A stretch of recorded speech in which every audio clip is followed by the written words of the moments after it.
صبح سه‌شنبه خدمات نجات و دانشمندان عملیات رهایی نهنگ‌های بندمانده در یک گوشه کم‌آبی ساحل غربی منطقه تسمانیای استرالیا را شروع کردند.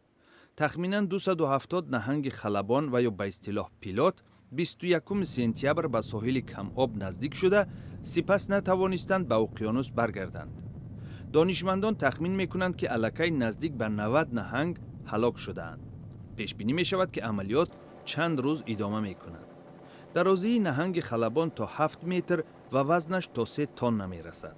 بیش از 40 دانشمند، 20 افسر پلیس و ده‌ها داوطلب محلی به عملیات نجات نهنگ‌ها سفربر شدند.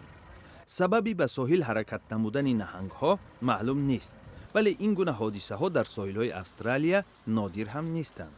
آخرین بار چنین شماره بزرگی نهنگ‌ها در سال 2009 به ساحل برآمده بود.